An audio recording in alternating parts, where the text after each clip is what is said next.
What's up, guys? Welcome back to another video. Today we are going to rapid fire through 4 very valid reasons to take a break from your jiu-jitsu training, and just to keep your sanity in check, we will rapid fire through 8 solo drills that you can do at the house. Let's jump in.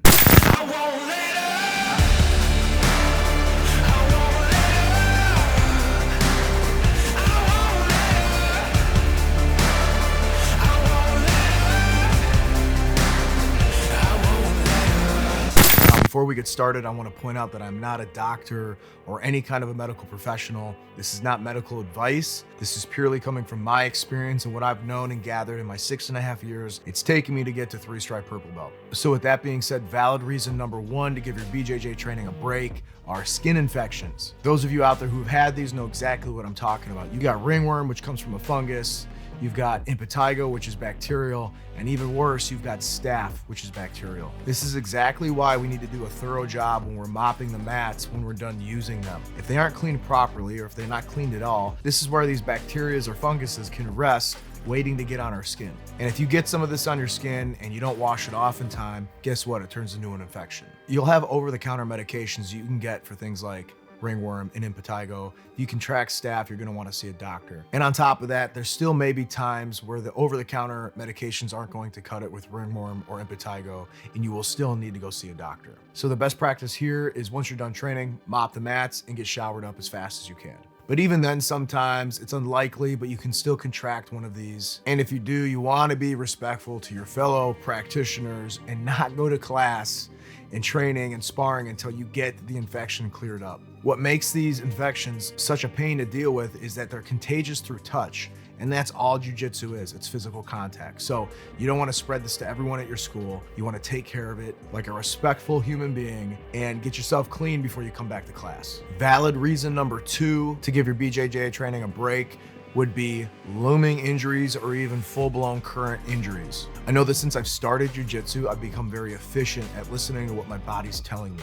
I'm definitely a knuckle dragger myself, and I like to push through pain and discomfort, especially aches and pains. But the sharp pains, I've learned to really pay attention to. If you've got sharp pain that's deep inside of a joint, you need to pay attention to that because that's very indicative of an injury that's already occurred or an injury that will occur. We all want to get better, so we don't like skipping training. We want to go, go, go, go. But guess what? If you end up hurting yourself and you got to take 3 to 6 months off, what do you think that's going to do to your progress, right? So listen to your body, be responsible with your looming injuries and your current actual injuries, and allow that time to heal up. So you really want to start paying attention to and giving respect to those sharp, deep joint pains. Even if you have a sharp pain in your muscle, I still like to give that respect and take some time away too, because you don't want 2 weeks off to turn into potentially 6 months off. I've made up a quote for myself to help me with this exact scenario, and that is sometimes backward, but always forwards. Taking a break from your jiu-jitsu to let a looming injury heal is exactly that. You're not being weak, you're not being soft, you're being smart. Keeping that smart mindset will allow you to train for the rest of your life. This is where you get longevity from, and that is, to me, one of the most important things I can get from jiu-jitsu.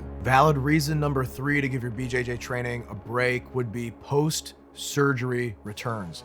Do not rush your return back from surgery. Unfortunately, I'm no stranger to injuries and surgeries. I've had all of my right meniscus removed. I've had a cervical spinal fusion between C5 and C6. So I can understand that stir-crazy feeling when you're at home resting, not being able to do much. But trust me, the last thing you want to do is return too early and re-injure the surgery site. For serious surgeries like knee surgeries and shoulder surgeries and even neck surgeries, a lot of times if you re-injure that area, the doctor has to then go back into the surgery site and make corrections, which means another surgery, which means more time off. Remember, sometimes backward, but always forwards. Don't come back too early because that's just going to extend the amount of time you need to be out for. Another surgery is worst case scenario. That's going to add another 3 to 6 months on top of the time you've already taken away. It's not worth it. Let yourself completely heal and then come back. As always, follow your doctor's orders to how much time you should take off.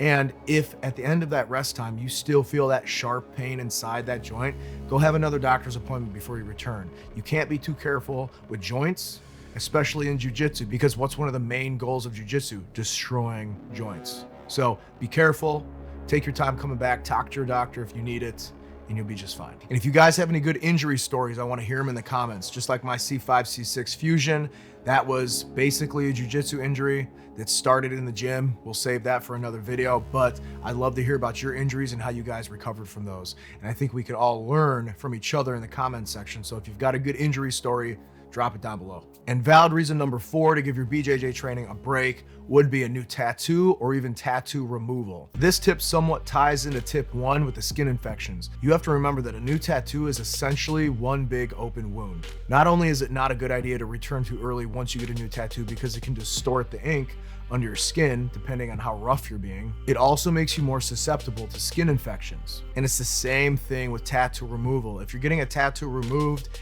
and it's scabbing up or it's blistering, guess what? It's basically an open wound. And again, this makes you more susceptible to those skin infections. I myself am currently undergoing tattoo removal on my left sleeve. Everybody asks why I'm doing it. It's just my artist is way better now than when he did this tattoo. And we both agreed that I was gonna get it lasered off and he was gonna redo it. The guy's phenomenal. Does crazy good work. So I'm excited. The process sucks, but it's gonna be worth it.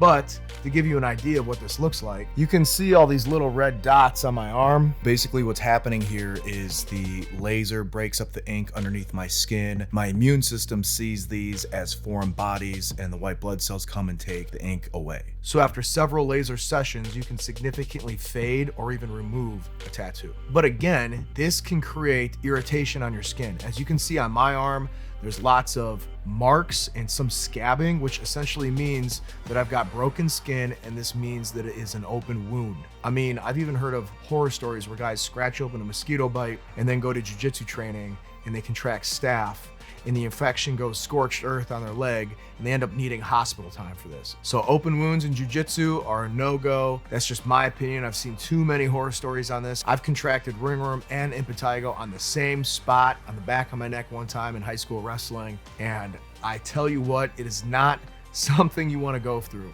And again, if you've got stories about ringworm, impetigo, or staph, drop them down below. I want to hear about these, and I think we can all learn from that. All right, those are my 4 very valid reasons to give your BJJ training a break.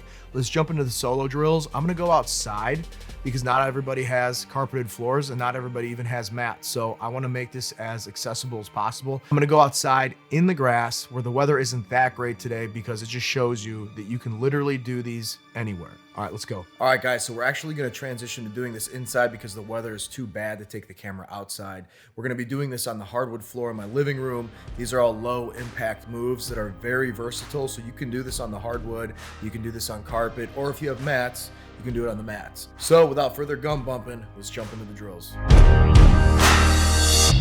I'm a freak, I'm an outcast, I'm a shadow. I stand with the lost souls, looking for a hustle. Got a pulse on the streets, I'm the one you won't look in the eye, no. Yeah, well, I could see what's headed for you down that road. And soon it's coming to take everything you know. When the monster crawls out of the sea, you're gonna need somebody like me. When your brother's got blood in the streets, you better call somebody like me. I was made in the shadows, where the light ain't allowed to go. When the line gets a little blurry, you're gonna need somebody like me. Through the smoke, through the fog, through the boneyards. When your white knight's in his grave, I'm your last call. You're about to walk through places they don't know you. If they don't know you, it ain't safe, y'all. Yeah, well, I can see what's headed for you down that road. And soon it's coming to take everything you know.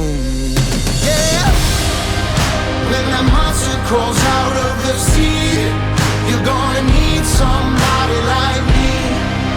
When your brother's got blood in the streets, you better call somebody like me. I was made in the shadows, where the light ain't allowed to go. When the line gets a little blurry, you're gonna need somebody like me. better call somebody like me, 'cause you want somebody like me. When the line gets a little blurry, gonna need somebody like me. When the monster crawls out of the sea, you're gonna need somebody like me. When your brother's got blood in the streets, you better call somebody like me.